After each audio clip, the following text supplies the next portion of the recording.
할렐루야. 오늘 우리 주님의 크신 사랑에 사랑하는 모든 여러분들과 함께 하시기를 주님의 이름으로 축원합니다. 자, 사랑하는 여러분, 이제 마지막 큰 날에 여러분 예수님께서 말씀을 마치셨고, 그때는 우리가 어제 말씀을 통해서 묵상을 한 것처럼 예수님께서 나를 믿는 자는 내게로 와서 마셔라라고 주님 말씀을 하시면서 나를 믿는 자는 그 배에서 생수의 강이 흘러넘치리라, 이렇게 예수님께서 말씀을 해주셨습니다. 그 마지막 큰 날, 바로 초막절의 마지막 성회로 모이는 날입니다. 그리고 각각 다 집으로 돌아갔습니다. 그리고 다시 이제 아침이 되었고 예수님께서 다시 성전으로 이제 올라가시면서 그때에 또 이제 사건이 벌어지게 됩니다. 그래서 오늘 이 말씀이 나오는 이때는 이제 초막절의 절기가 다 끝나고 이제 마지막 그 이튿날이 되어서 벌어지는 사건입니다. 그러나 오늘 이 말씀 가운데 벌어지는 사건도 여전히 여러분 초막절과 연관된 사건입니다. 왜냐하면 오늘 말씀의 내용을 보니까 이 말씀에 있는 내용이 여전히 초막절과 연관된 사건인 것을 보게 되는데요. 우리가 7장부터 묵상을 하였을 때 이 초막절이라고 하는 때는 바로 말씀을 계명을 다시 가르치게 하는 때였다라고 하는 것을 우리가 주일에 보았습니다. 그래서 예수님께서 여러분 우리가 주일에 묵상한 것처럼 다시 그 율법의 의미, 할례의 의미, 그래서 하나님의 말씀에 본질적으로 다시 그 의미를 되새겨야 함을 말씀을 해 주셨던 것을 우리가 묵상을 했고, 또 이 초막절은 바로 이 광야 시대 때에 그들이 그럼에도 불구하고 하나님께서 물을 주시고 많은 열매를 주셨던 것을 기억을 하면서 이 마지막 추수의 때 초막절을 지킴으로써 그 장막에 살면서도 장막을 지어놓고 그 장막에 살았을 때 광야에서도 하나님께서 지켜주신 것 같이 하나님 앞에 영광을 돌리는 절기, 그래서 메마른 땅에서 여전히 열매를 주시는 분은 하나님이시다라고 하는 그런 고백으로 여러분 보냈던 절기였기 때문에 예수님께서 바로 나를 믿는 자는 생수의 강이 흘러넘치리라, 목마른 자는 다 내게로 와서 마셔라라고 예수님께서 이렇게 말씀을 하셨던 것을 보게 됩니다. 그리고 오늘 이제 여러분 이 말씀 이제 성회가 다 지나가 마지막 이때 다시 예수님께서 예루살렘을 떠나시기 전에 여러분 성전에 올라가게 되시는데, 이때 하나의 사건이 벌어지고 또 예수님께서 여전히 떠나시기 전에 그들에게 마지막 말씀들을 이제 하시게 되는데요. 오늘 말씀에 보니까 어떠한 사건이 벌어지냐면 여러분 현장에서 가늠한 여인을 잡고 예수님 앞에 나오게 됩니다. 그래서 예수님 앞에 여러분 사실은 여러분 예수님을 올가매려고 여러분 이 사건이 벌어지게 되는데, 여러분 이 사건은 무슨 사건과 연관이 되어져 있느냐면 바로 이 초막절이라고 하는 것이 여러분 마지막 큰 축제잖아요. 1년의 이스라엘의 절기로 보면 이 초막절이라고 하는 것이 마지막 큰 절기고, 그리고 이 절기가 끝나면서 어떻게 보면은 여러분 새로운 시작이 다시금 시작하는, 마지막 절기가 끝나면 그 마지막 절기와 동시에 그 다음 새로운 여러분 한 시즌이 다시 시작하는 것입니다. 그래서 제8일의 성회가 있다라고 말씀을 또 전해드렸습니다. 그래서 오늘 말씀에 보니까 여러분 이 마지막 큰 축제는 어떠한 절기냐, 종말론적으로 가지고 있는 그 의미가 있습니다. 우리가 말씀을 보면 우리 함께 잠시 스가랴서 말씀을 보기를 원하는데요. 여러분 우리 구약 성경 스가랴 한번 보겠습니다. 스가랴 마지막 14장인데 스가랴 14장 우리 16절부터 우리 19절까지 말씀을 읽어볼까요? 우리 16절 마지막 스가랴 마지막 장 14장입니다. 16절부터 19절까지 보면 이런 이 초막절에 가지고 있는 종말론적인 의미, 특별히 이방인에 대해서 이렇게 말씀을 해주고 계세요. 우리 그 말씀을 다 같이 한 목소리로 합독해서 읽겠습니다. 우리 구약 성경 스가랴입니다. 제 성경으로는 1325페이지입니다. 스가랴 14장 16절부터 19절까지. 자, 우리 함께 한 목소리로 합독합니다. 시작. 예루살렘을 치러 왔던 이방 나라들 중에 남은 자가 해마다 올라와서 그 왕 만군의 여호와께 경배하며 초막절을 지킬 것이라.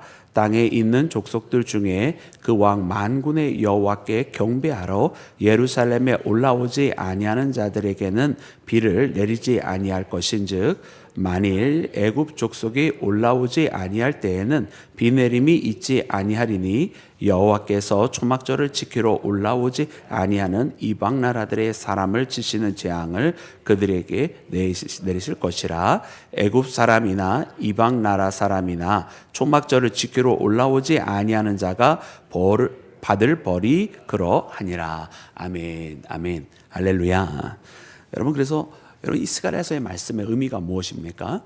여러분, 스가랴서에서 지금 말하고 있는 이 초막절은 여러분 이스라엘 사람들만을 위한 초막절 절기를 말씀하고 계시는 것이 아니라 분명히 이 초막절은 마지막 절기, 마지막 축제로 그들이 이해를 하고 있는데 이 절기 때에 이방인들이 와서 거기서 지켜야 한다라는 이런 말씀을 하고 계세요. 그래서 이 스가랴에서 우리에게 보여주시는 이 초막절은 그냥 일반적인 저 팔레스타인에 살고 있는 유대인들의 잔치를 두고 말씀하시는 것이 아니라 하늘에서 있을 마지막 큰 축제, 하늘에서 있을 천국 잔치를 두고 하시는 말씀입니다. 그래서 이때에 누구든지 이방인이 되었든 아니면 유대인이 되었든 이 마지막 잔치에 들어가는 자들이 복을 받는 것이고 구원을 받는 것이지, 이 마지막 잔치 때 이르지 못하는 자들은 다 벌을 받으리라 그랬어요.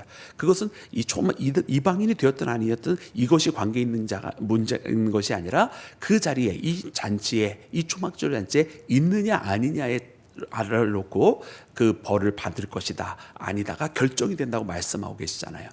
그러므로 여러분 이 스가랴서 14장에 주시는 이 말씀에 여러분 이 초막절이 갖고 있는 의미는 마지막 구원의 잔치, 모두가 아니면, 그리고 이 잔치에 만약 들어오지 못한다고 한다면 모두가 다 영원 형벌을 받게 되는 그 잔치를 두고 하시는 말씀입니다.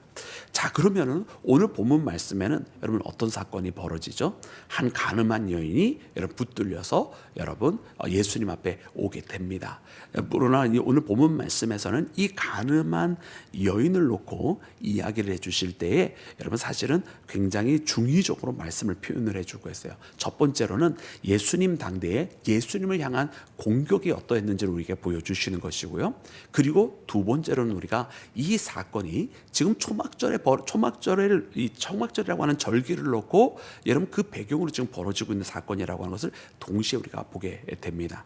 여러분, 우리가 예수님을 향한 공격은 우리가 예전의 말씀을 통해서 우리가 함께 보았습니다. 예수님을 앞에다 놓고 이 가늠한 여인을 어떻게 치리하겠느냐고, 당신은 어떠하게 하겠느냐고 여러분 묻는 거예요. 여러분, 현장에서 가늠한 여인이 붙잡혔으면 모세 율법에 따라 어떻게 됩니까? 여러분 돌로 쳐 죽여야 되는 거 아니겠습니까? 그래서 여러분 어떻게 보면 율법에 따라서 그를 처단하라 그러면은 여러분 죽여야 되는 것인데요. 여러분 예수님은 평소에 그렇게 여러분 율법대로 그렇게 해라라고 하신 분이 아니시잖아요. 평소에 예수님의 가르침대로 하면 여러분 그를 사랑으로 덮어줘야 되는데, 그 사랑으로 덮어주라고 하면 모세 율법을 어기게 되어서 아마 이 자리에서는 여러분 예수님이 오히려 돌판매질을 맞아 죽게 생겼습니다. 여러분 그것이 바로 이 사람들이 노렸던 거지요. 예수님으로 하여금 그렇게 사실은 가늠한 여인을 그 자리에서 처단해서 죽였어야 될 터인데, 그것이 아니라 예수님 앞에 끌고 온 이유는, 이 끌고 온 사람들의 목적은 이 여인을 처단하는 게 아니라 예수님을 여러분 죽이려고 했었던 아주 간악한 흉계를 가지고 지금 예수님 앞에 나온 것입니다. 또 여기서 더 나아가서 여러분 그때 당시에 지금 이 우리가 역사적인 사건으로 보면 우리가 누가복음 18장에 보면 여러분 이 빌라도가 너희들이 가서 예수를 죽여라라고 이렇게 이야기를 할 때가 있어요. 너희에게도 너희의 율법이 있지 않느냐, 너희의 법도가 있지 아니하냐, 그대로 하라라고 이야기를 하는데, 그때 사람들이 뭐라고 핑계를 대면서 계속 빌라도의 법정에서 예수님을 처단하도록 맡기냐면 우리에게는 사람을 죽일 권한이 없도다 이렇게 이야기를 해요. 그것이 이제 역사적인 배경이 있는데, 그 역사적인 배경은 무엇이냐면 로마가 이제 친화 정책을 펴면서 각 지역에 있는 종교들, 각 지역에 있는 그 토속 문화들을 다 인정해 주면서 여러분 식민화를 했습니다. 그런데 한 가지 무엇을 하지 못하게 했느냐 하면 가능한 그 토속적인 규례와 율례들과 문화들과 종교들을 다 지키게 해주면서도 한 가지는 꼭 로마의 법을 따르게 했는데 여러 가지 로마의 법을 동시에 가르치면서도 사람을 처벌하는 사형만큼은 반드시 로마의 법대로만 하게 하셨어요.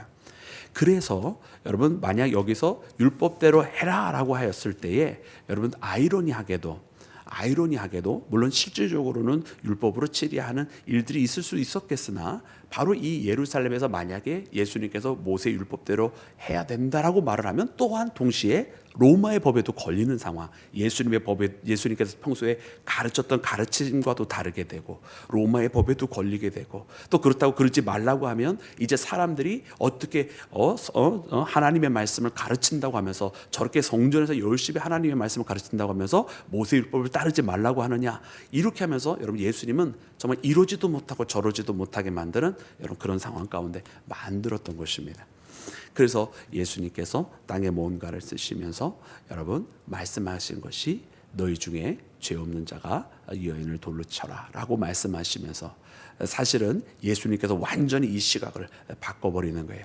예수님께서 어떻게 하시느냐의 문제에서 지금 이 모든 것을 만들고 있는 너희들은 누구냐라고 하는 질문으로 예수님께서 완전히 바꿔버리면서 그 가운데 있는 모든 사람들이 다 자신들이 들고 있었던 그 돌을 내려놓게 되었더라는 거죠. 결국 그들이 발견하게 된 것은 우리 모두가 다 죄인이다라고 하는 것. 지금 돌을 들고 있어서 이 여인을 쳐 죽이려고 했고 이 돌을 들고 있어서 예수님도 쳐 죽이려 했던 이 사람들이 사실은 다 나도 죄인이다라고 하는 것을 깨닫고 여러분 그 돌을 내려놓게 되는 사건이 벌어지게 됩니다. 여러분 이것은 우리가 지난번에 함께 말씀을 묵상했었던 이 사건인데요.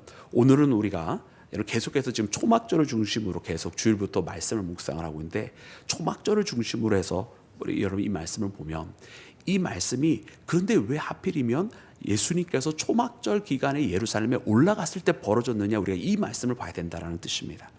그런데 이 말씀을 통해서 보니까 결국에는 여러분 이 초막절에 마지막 구원을 받을 자들이 누구이냐, 이 초막절에 이르는 자들이 거기에서 구원을 받는 것이고 이 축제의 즐거움을 누리는 것이고 이 초막절에 들어가지 못하는 자들은 다 거기에서 벌을 받게 된다고 말씀하신 때가 바로 이 초막절인데, 결국은 오늘 말씀에 나와 있는 이 간음한 여인이라고 하는 한 죄인을 놓고 여기에서 누가 구원을 받았습니까? 여러분 여기서 누가 구원을 받았나요? 여러분 이 여인 한 명만 구원을 받은 것입니까? 이 여인 한 명만 구원받은 것이 아니라 이 여인도 지금 자기가 간음죄로 인하여 죽을 판이었다가 예수님에 의해서 구원을 받은 것이고요. 사실은 이 여인을 끌고 왔었던 많은 사람들, 그래서 이 여인을 돌로 쳐 죽이고 또 경우에 따라서 예수님께서 어떤 말을 하느냐에 따라서 예수님도 죽이려고 했었던 이 살기 등등했던 이 사람들도 사실은 예수님께서 너희 중에 죄 없는 자가 돌로 치라 하였을 때에 양심의 가책을 느끼고 또 자기의 죄를 깨닫고 그 돌을 내려놓게 될 때 이들 또한 또 다른 죄를 지을 수 있는 상황에서 여러분 그들이 건짐을 받게 된 겁니다. 그래서 마지막 구원을 받는 자, 저 초막절의 잔치에 들어갈 자들은 누가 되었든 예수님의 말씀에 반응하게 된, 그들이 예수님의 말씀에 의하여 움직이게 된 자들, 곧 우리가 다시 어제의 말씀으로 돌아가서 주님께로 나와 그 주님을 믿는 자, 나를 믿는 자는 그 배에서 생수의 강이 흘러넘치리라 말씀하신 것처럼 예수님을 따르고 예수님을 믿는 자들이 여러분 마지막 이 초막절에 구원의 자리에 들어가게 되는 것을 깨닫는 나와 여러분이 되기를 주님의 이름으로 축원합니다. 그래서 오늘 말씀해 보니까 여러분 이렇게 이루어주고 계십니다. 여러분 우리 함께 읽을 때 12절 말씀인데요. 우리 12절 말씀 함께 읽겠습니다. 시작. 예수께서 또 말씀하여 이르시되 나는 세상의 빛이니 나를 따르는 자는 어둠에 다르지 아니하고 생명의 빛을 얻으리라. 아멘, 아멘, 할렐루야. 여러분 이 말씀은 예수님께서 여인에게 너를 정죄하는 자가 어디 있느냐 그랬더니 아무도 없다라고 이야기를 합니다. 그리고 예수님께서 말씀해 주시기를 나도 너를 정죄하지 아니하노니 다시는 죄를 짓지 말라라고 말씀하신 다음에 하신 말씀이에요. 여러분 그 말씀이 뭐냐면 나는 세상의 빛이니라고 말씀하셨어요. 여러분 지금 예수님께서 여러분 세상의 빛이라고 말씀하시면서 이 여인을 두고 지금 이 여인에게 하신 말씀 다음에 바로 하신 말씀인데 결국 이 여인이 간음하면서 죄 가운데 살아갔던 여인입니다. 그리고 거기에 있었던 많은 사람들이 여러분 죄를 지으며 살아갔던 사람들입니다. 근데 그 죄를 예수님께서 끊으시면서 더 이상 또 다른 죄의 사건들이 벌어지지 않도록 이 여인에게는 또 다른 간음의 죄를 범하지 말고 그 외에도 모든 죄를 짓지 말라고 말씀하여 주시고, 그리고 이 여인이 간음한 사건뿐만 아니라 이 여인을 돌로 쳐 죽이려고 했었던 살인의 사건, 또 그것뿐만 아니라 온갖 음모로 예수님을 죽이려고 했었던 그 모든 사건, 여러분 계속해서 죄가 넘쳐날 수밖에 없는 상황 속에서 예수님께서 그 모든 죄를 끊어버리셨습니다. 그러면서 주님 하신 말씀이 바로 나는 세상의 빛이라 라고 말씀을 해주신 거예요. 그리고 이 생명의 빛을 얻으라고 말씀하십니다. 결국 여러분 이 모든 사건은 죄에서 구원을 가져다 주실 예수님의 모습이시고 사망에서 생명을 가져다 줄 예수님을 두고 하신 말씀인 줄로 믿습니다.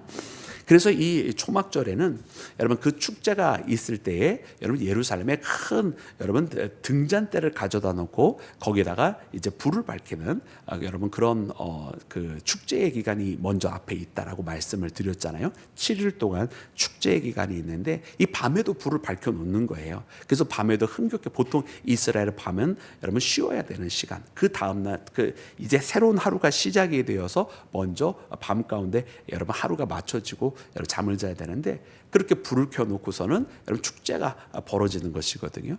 그래서 이 초막절의 그 불빛을 생각을 하면서 이 초막절의 불빛 마지막 잔치를 누리게 할 수 있는 그 즐거움의 향연은 바로 그때 당시에 초막절에서 밝혀놓은 불에 의해서 되는 것이 아니라 바로 생명의 빛이신 바로 세상을 비추는 다시는 흑암 가운데 두지 않게 하시고 바로 이처럼 세상을 비춰주시는 예수님이 바로 진정한 불빛이고 예수님을 통해서 즐거운 향연이 이어지는 것이라고 말씀하여 주신 것입니다. 그리고 그 즐거운 향연 바로 죄로부터 우리를 구원해내시는 주님의 모습을 통해서 이루어지는 것임을 믿는 나와 여러분이 되기를 주의 이름으로 축원합니다. 자, 사랑하는 여러분, 그래서 이렇게 오늘 우리에게 주시는 이 말씀이 역시 또 초막절과 연관이 돼서 주님께서 하셨습니다. 여러분, 이 초막절의 주인은 바로 우리 구주 예수님이십니다. 마지막 즐거운 향을 이루어 주시는 분, 그리고 우리를 구원으로 인도하시는 분, 그리고 그 생명의 잔치로 우리를 이끌어 주시는 세상의 빛이 되시는 분, 바로 예수님이십니다.